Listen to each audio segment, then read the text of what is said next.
أعوذ بالله من الشيطان الرجيم بسم الله الرحمن الرحيم النار يعرضون عليها غدوا وعشيا ويوم تقوم الساعة أدخلوا آل فرعون أشد العذاب.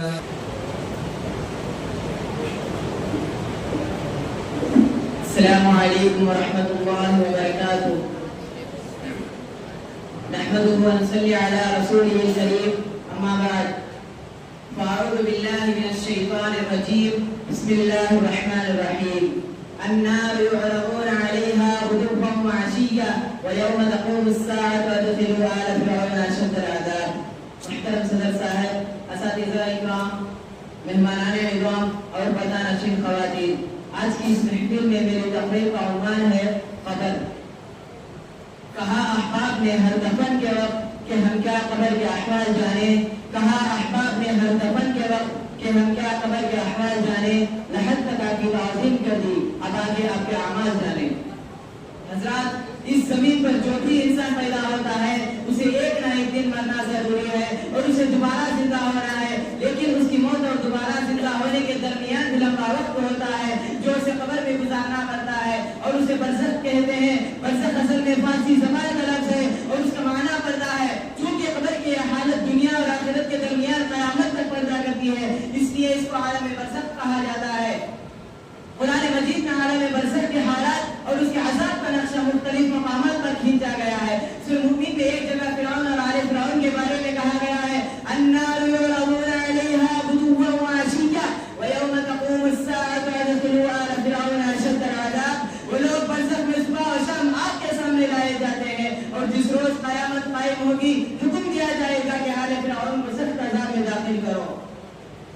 ترمذی کی روایت میں ہے کہ نبی کریم صلی اللہ علیہ وسلم نے فرمایا قبر جنت کے باغات میں سے ایک باغ ہے یا جہنم کے گڑھوں میں سے ایک گڑھا ہے. حضرات، انسان جب قبر میں دفنایا جاتا ہے تو یا تو وہ نیک ہوتا ہے یا برا.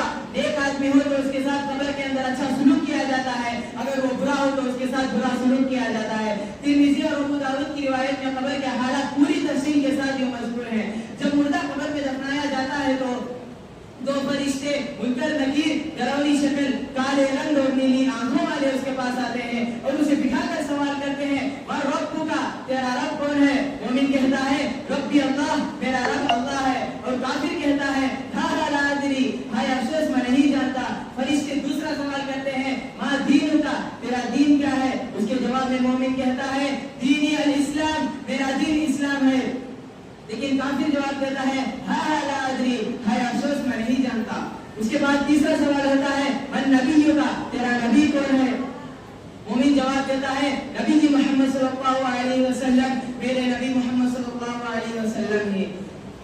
لیکن کافر جواب دیتا ہے لا ادری، ہائے افسوس مجھے معلوم نہیں. پھر مومن کے لیے اس کی قبر گشادہ کر دی جاتی ہے، اس کے لیے جنت کا بچھونا بچھا دیا جاتا ہے اور اسے جنت کی لباس پہنا دیا جاتا ہے اور جنت کی کھڑکی کھول دی جاتی ہے جس سے قیامت تک جنت کی خوشبو اور ہوا پہنچتی رہے گی. پھر کہا جاتا ہے سو جا. مومن کہتا ہے کہ میں اپنے اہل و عیال کے پاس چلا جاؤں اور ان کو اس آرام اور راحت کی قبر دے دوں. فرشتے جواب دیتے ہیں یہی سو جاؤ، ایسی دلہن کی طرح جس کو اس کے محبوب کے سوا کوئی جگہ نہیں سکتا. پھر وہ اسی عیش و عشرت میں سو جاتا ہے یہاں تک کہ اللہ تعالیٰ قیامت کے دن اسے دوبارہ زندہ کر کے اٹھائے گا.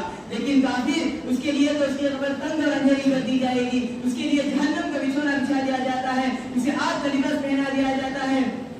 ایک دروازہ جہنم کی طرف کھول دیا جاتا ہے جس سے اس کی گرمی اور حرارت پہنچتی رہے گی.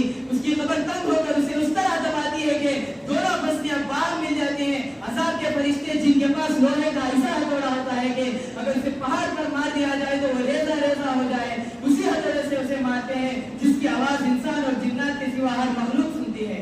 حضرات، بخاری کی روایت میں ہے کہ حضرت عائشہ رضی اللہ عنہا نے نبی کریم صلی اللہ علیہ وسلم سے جب قبر کے بارے میں پوچھا تو آپ نے فرمایا ہاں عذاب قبر پر حق ہے. اسی طرح ترمذی کی روایت میں ہے کہ نبی کریم صلی اللہ علیہ وسلم نے فرمایا قبر آخرت کی منزلوں میں سے پہلی منزل ہے، جو اس سے نجات پا گیا اس کے لیے بعد کی منزلیں آسان ہوتی ہیں اور جس نے اس سے نجات پائی نہیں تو اس کے لیے بعد کی منزلیں بہت زیادہ سخت ہوں گی.